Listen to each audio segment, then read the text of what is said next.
Hey, yo, what is going on? But once again, bros, women, bronies, and Pegasus Rotakas, Nikki Commodities out there is the one and only, of course, Mr. Nintendo Sony Free 2011, aka Manny Wolverine. Of course, you guys are Rest Intros and Outdoor Sources channel. And of course, as always, check out my Twitter and bigme.com websites and my account, which is SS Anime PS Gamer Guy, and the other one, Manny Wolverine. Other than that, without further ado, let's begin. That's the only picture I was able to come up with because I decided to make it on my own. But I just wanted to talk about it for a brief second. Shout out to the Canadian guy A. This guy, he's a really, really cool dude. He's about almost 900 subs, so he's around my level. Even though he's a little bit bigger than my channel. But hey, it is what it is. We're almost in that same category nonetheless. So other than that, he talked about some real super interesting stuff, saying how Sony might possibly have voice actor leaks already out for a possible Spyro remaster. The only thing that I heard about it was that there's unfortunately little quotes that they're going to have in Skylanders because, they got to get the younger super millennial generation out there to buy this game. That's their main target of focus is children, obviously, because, when I was a 90s kid, I was like 9, 10 years old when this came out in 1999. No, actually, I was about 10, so, obviously their brand marketing on this game is going to be mainly progressed towards children.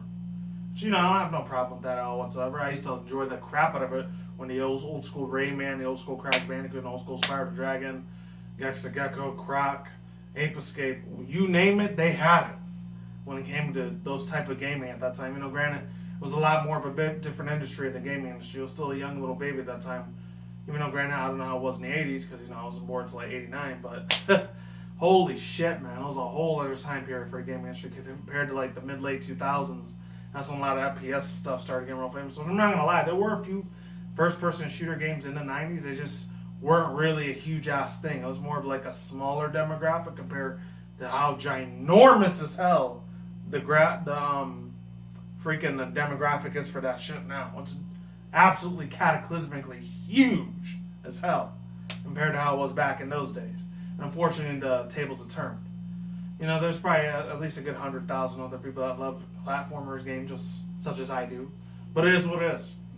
There's that. I wanted to talk about some of the things that he said that in this video, especially the part saying that in that one part, I forgot what it was, but in Spyro Year of the Dragon, I'm sure if it was the one that was real glitchy, had all those glitchy bugs, Year of the Dragon or Time of the Dragon, it had a lot of really fucked up issues with it. Really, really messed up thing because it was released on holiday vacation released. So unfortunately, they rushed through the crap out of that. For a lot of graphic designers, rushed the hell out of that game and it ended up being real shitty, really, really bad. And this is when the PS2 was still getting introduced at that time too. So unfortunately, they're gonna have the same voice actor do that voice. I think there's like some dude that looks like Bob Marley. Not trying to be a racist towards blacks or anything. Like Bob Marley, Damian Marley, Jamaican looking dude. I forgot what his name was, but he had a specific name. I'll just leave the link in the description box below if you want to read that. Most of this video is where I'm just going to talk about, Dragon Ball Super. I haven't really talked about very much of it. I actually just finished watching the episode yesterday, even though I'm recording this on Monday, and the episode came out on Saturday, but, I don't have Crunchyroll, so, yeah, I can't afford too much of that. But I will say this, this article came from goku.article. This is a little bit old, from September 9th of last month. So this is about 5-6 weeks old, but I'm still going to read it anyways. So it says, Goku absorbs Spirit Bomb to unlock new form. Dragon Ball Super 1 hour special. The 1 hour special episode of Dragon Ball Super is basically going to combine a 2-parter episodes with a bit of extra screen time, and in that all hell will break loose. Alright, so then there's a little description of it. It says, as Jiren the Gray unleashes the beast inside him, unable to deal with his intensity, Goku will put it all on the line. In this episode, we will see Goku surpassing previously established limits. Goku will also be more powerful than he ever was before. No surprise there. Goku will use Kaioken over Super Saiyan Blue, just like he used it against Hit. But that was just times 10. This time he's doubling it and going to times 20. So SSB is already an energy drainer.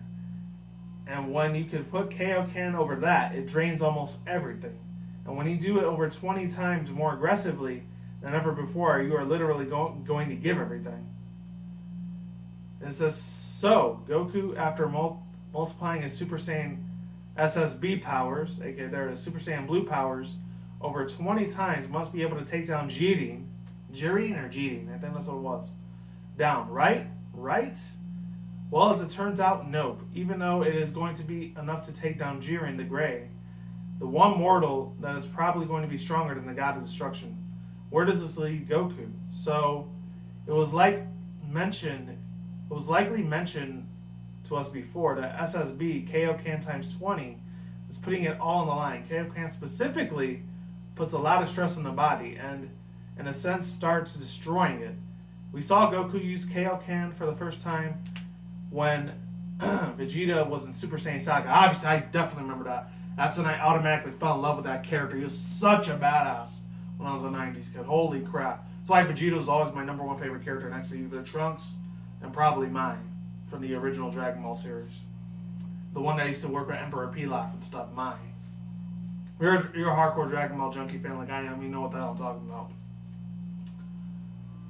Vegeta in the Saiyan Saga, afterwards he was so broken, even a friendly tap on the back from Yajirobe felt painful.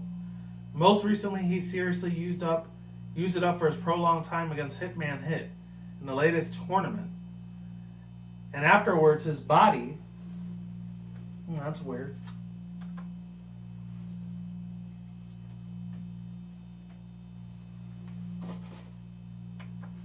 There we go. I was wondering why the hell it did that crap. There it is. So it said most recently he used a seriously prolonged time against Hitman in the last tournament after his body was so broken he called it quits, and even though it was SSB Kaioken times 10 and times 20 over that, that's wild. So Goku is seemingly left with no energy left. How does this come back from him? How does he even know how to get enough energy from this new form?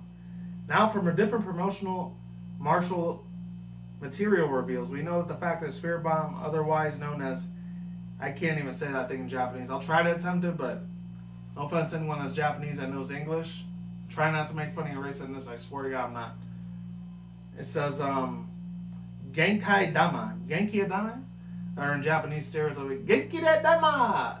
I don't know. Genkai Dama will be involved in this special episode. How will he use the special Spirit Bomb exactly is not clear.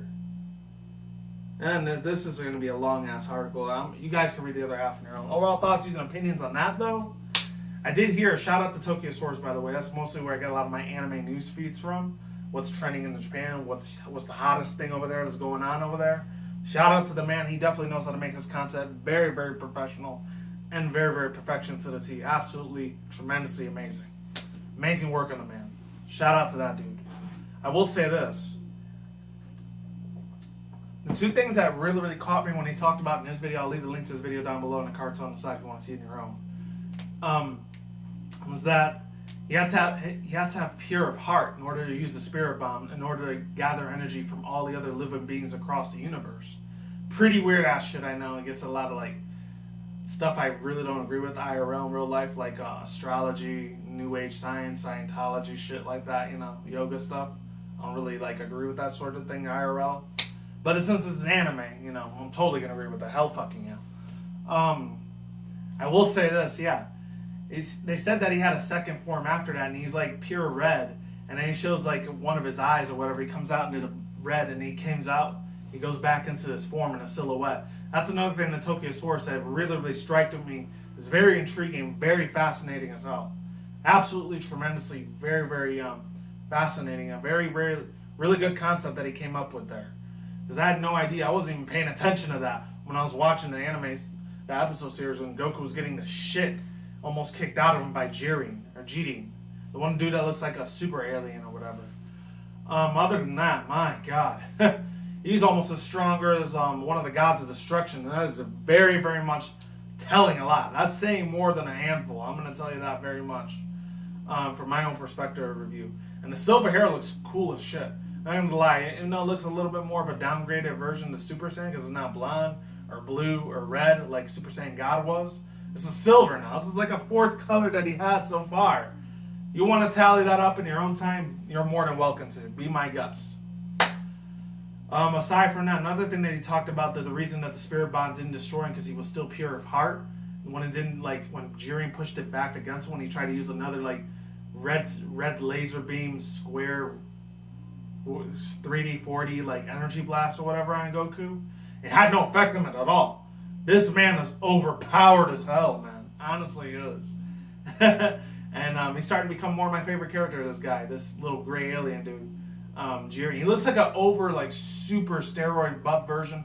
I know I'm going way off track with this shit. If any people ever used to watch Ben 10, the original one that came out way back in 06, so I think I was like a junior in high school at that time. He looks like Gray Matter, but like a gray buff version of Gray Matter, and he doesn't have lines for eyes. He just has big giant pupils for eyes. That's what makes him a lot more different compared to that thing. And what else? Another thing that intrigued me about what he was talking about is that, like, I don't know if he's going to be able to overpower his level, because he said somewhere in the silhouette says that's when his form changes, and that Frieza is going to be the one that gives him last bit of extra power along with Vegeta, because it's going to be a 2-part episode, which I did see the first one already. After, like, that girl that was the one that's supposed to be like a parody of Sailor Moon, the little fat chubby girl, the one that does the little hearts thing, like La Vero-san or whatever, like that's what she says, La Verdadero or whatever. And then Vegeta like ends up like blocking her attack and then blowing her off. She gets blown back way off to the edge of the freaking arena, and she just almost completely destroyed. It's like, Kakarot will not be defeated or something like that. I don't know. And I was like, I fanboy the hell out whenever I see Vegeta. He's just a fucking badass. I love him. No homo or nothing like that, but he's just, ever since I was 7, 8 years old as a 90s kid, I absolutely adored the crap out of his like arrogance and pride and his Saiyan pride, and I the Prince of those Saiyans, Kakarot. Oh man, I know it's a really, really bad like version of talking about it. Trying to do a parody of Vegeta. I'm just gonna let the professionals like Christopher Sabat handle that. Other than that, that's all I gotta say for now. I've been geeking the hell out and fanboying the hell out too much. I'm just gonna end the video short here, and I'm done here. Links to the description box down below, cards on the side if any people want to see the video, and article on their own personal time, and I'm done here. Peace out once again, bros, women, bronies, and Pegasus otakus, Nikki Komodis out there. We'll see when I see you. You guys have a good day, have a good night, wherever you are around the world. Don't drink smoke at the same time, don't take the reckless. Keep it calm, keep it cool, keep it chill, keep it collective out there, and until then, that's it, guys. Peace out, ladies, goodbye.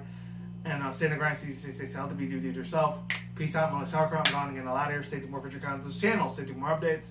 See you guys on the next one. Take it easy. Peace out. Take care. Goodbye. And get hyped for the next episode, because I'm gonna grab my bag of kettle corn popcorn watching this shit on Netflix. See you guys next time, and goodbye.